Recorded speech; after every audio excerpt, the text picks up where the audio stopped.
Today I've got something brand new. And I mean actually brand new. This is Tropicull, the very first beer from Schmaltz Brew Co, a new alcohol-free brewery brand from Hull. It's a 0.5% tropical IPA. It's brewed with Azacca, Idaho 7 and Citra.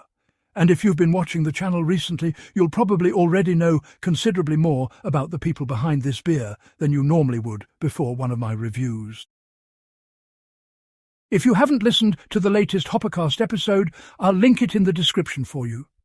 I won't repeat it in this video and bore those of you that already know the story, but it's well worth listening to. Today we're interested in one thing. Is their first beer any good? Can we just appreciate this can? Because this is bloody magnificent. There's tropical fruit everywhere. Pineapple, orange. There's a bird. There's a skeleton drinking a beer. There's what looks like the Humber Bridge. And apparently I'm about to be treated to a dead fruity IPA. Excellent. But there's something else that's important about this branding. Because this isn't simply called Tropicull while looking vaguely tropical. The description on the can says, a proper fruity IPA that's bright, juicy and packed with mango, orange and pineapple. It also describes it as easy drinking and full of sunshine. And Schmaltz's tasting notes go even further. For aroma, they're promising big tropical fruit with mango, pineapple and grapefruit. Taste, juicy tropical fruit, followed by bright citrus and soft stone fruit. A touch of pine adds depth with a crisp, refreshing finish. And mouthfeel, juicy and smooth, with enough bitterness to balance the fruit.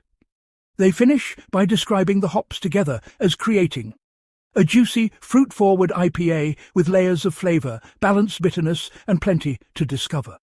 So they've set their stall out pretty clearly. This should be juicy, fruity, tropical and smooth, with bitterness there to balance everything rather than dominate it. And with Azacca, Idaho 7 and Citra in there, those tropical flavours certainly make sense.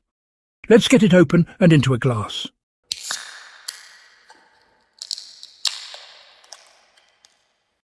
Right, appearance. And there's absolutely nothing wrong here. This looks like a proper beer. Good colour, decent foam, and visually there's nothing screaming alcohol-free substitute at me. So far, so good. Right, let's give it a sniff. Now this is where Tropicull starts doing exactly what I expected it to. The aroma is really fruity. Wowzers in my trousers, that's amazingly fruity. There's loads of tropical character coming out of this, and that's important, because if you'd handed me this without telling me anything about it, and I'd only smelled it, I'd be expecting something properly juicy when I drank it. Stop! This is where the review I originally filmed ends. You're not going to see what happened after that glass touched my lips, because my reaction wasn't genuine. I pretended I liked it, and I need to explain why. Schmaltz hadn't even properly launched. Henry and Lauren had been incredibly open with me. They'd given me loads of their time. They'd answered pretty much every stupid question I'd thrown at them. I'd written about their story. I'd made a HOPPERCAST and a blog post about them. And I genuinely wanted this new business to succeed. So when I tasted their first beer and immediately realised I didn't like it, my first thought wasn't, tell everybody you don't like it. It was, don't damage their business before they've even fucking started. So I carried on filming, I made the stupid happy faces, I pretended I was enjoying it, and afterwards I realised I can't publish that. Because that's not what I do. It doesn't matter whether I've paid for a beer, been sent it for free, know absolutely nothing about the brewery, or really like the people behind it. If I'm going to review something, I've got to tell you what I actually think. And the truth is, I don't like Tropicull. I think the can and the tasting notes are extremely misleading. Look at what we're being promised. The can says, a proper fruity IPA that's bright, juicy and packed with mango, orange and pineapple. It says, easy drinking and full of sunshine. The official tasting notes say, juicy tropical fruit. They describe the mouthfeel as juicy and smooth. And they describe Tropicull as a juicy, fruit-forward IPA with balanced bitterness. And then look at the bloody can. It's called Tropicull. We've got pineapples, we've got oranges, we've got tropical imagery everywhere. And when you smell it, it backs all of that up. Because the aroma I got from this was fantastically fruity. So by the time this glass reached my mouth, I was expecting exactly what Schmaltz told me to expect. Something juicy, fruity, tropical, smooth, with enough bitterness to balance the fruit. That's not the beer I tasted. What I got was bitterness, lots of it. For my palate, the bitterness completely overwhelms the tropical fruit. It's intensely hoppy, it's dry, and for me it actually becomes astringent. That wonderful fruity aroma had me expecting this big tropical hit. Instead, the bitterness came stomping through the door and flattened it. And because this was the first beer from a brand new brewery, I didn't immediately assume the beer was supposed to taste like that. I wondered whether I had a dodgy can. So I checked the batch. That can was from batch 407, and I had another can from a different batch, batch 405. So I opened that one, smelled fantastic, tasted it. Same problem. For me, it was still overwhelmingly bitter and astringent. 2 different batches, same experience. So I spoke to Schmaltz about it. Because if I'm going to criticize somebody's beer, particularly a brand new independent business, I think it's only fair that they get the opportunity to explain what they're actually trying to make, or identify a bad batch. And this is where things get interesting. Because Schmaltz acknowledged that Tropicull is a bitter and hoppy beer. So this isn't necessarily a brewing fault. This may very well be exactly the beer they intended to make. And that's absolutely fine.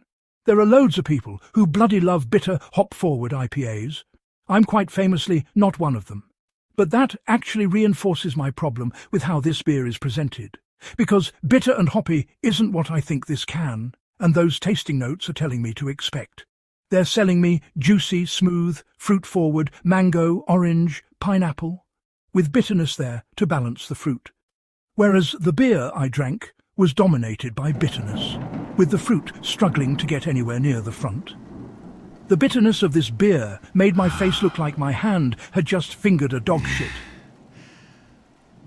I've subsequently discovered that other alcohol-free reviewers I talked to have independently described Tropicull as very bitter.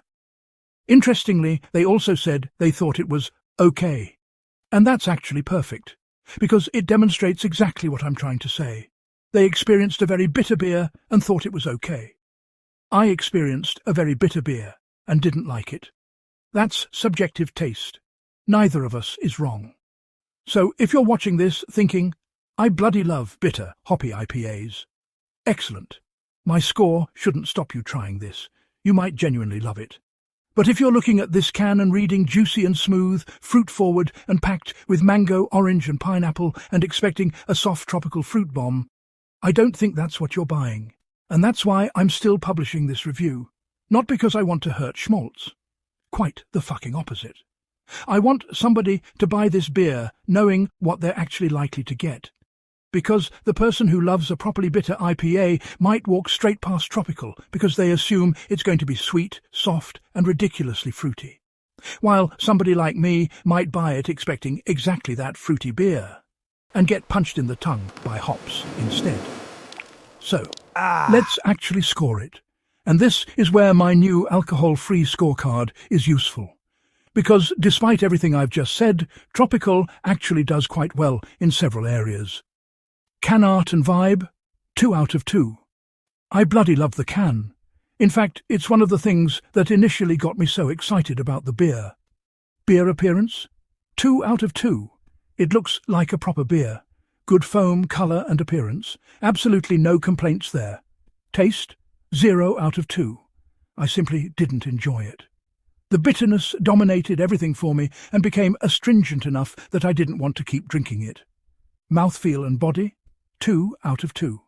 And that's important. This isn't some watery alcohol-free imitation of beer. There's proper texture and body here.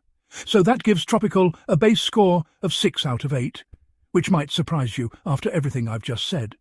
Then we get to the modifiers. I'm deducting half a point for misleading description or marketing for all the reasons I've already explained. And unfortunately, there's another deduction. I couldn't finish it. I tried, but I couldn't drink the whole thing. It went down the sink. So that's another 1 point gone, which gives Schmaltz Tropicull a final Hopper score of 4.5 out of 10. Now, that number needs context. This isn't a 4.5 because it's watery, lifeless, alcohol-free beer pretending to be an IPA. It isn't. It gets full marks from me for appearance, full marks for mouthfeel and body, and full marks for that absolutely bloody fantastic can. I just can't stand the taste. And if you're somebody who enjoys assertive bitterness and a much more hop-forward beer than the Tropicull branding might suggest, you could score this completely differently. That's exactly why I've told you what it tastes like, rather than simply telling you whether I like it. And I want to finish this slightly differently, because I've now spent quite a bit of time talking to Henry at Schmaltz Brew Co.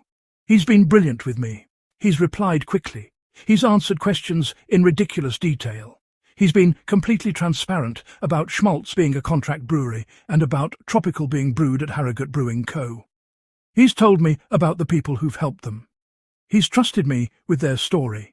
And what he and Lauren are building with Alcohol Free and Schmaltz is something I genuinely want to see succeed. This isn't me turning against them because I don't like one beer. It's one beer. Their first beer, in fact.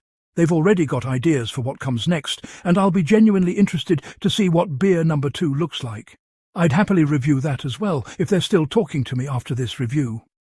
Hopefully, I'll bloody like it. But there's something more important here. If I only give honest reviews when I don't know the brewer, they're not honest reviews. If somebody being nice to me is enough to buy a good score, my scores are worthless. And if free beer guarantees praise, you shouldn't trust a fucking word I say. So I wish Henry and Lauren nothing but success. I love their story. I love the ambition. I love the branding. I think the can looks absolutely bloody fantastic. I just don't like the beer inside it. And I'd personally like to see the description changed so that people know they're getting a considerably more bitter, hop-forward IPA than the current juicy, fruit-forward wording suggests. Because somebody out there is looking for exactly that beer. It just isn't me. Hopper out! Hopper out, motherfuckers!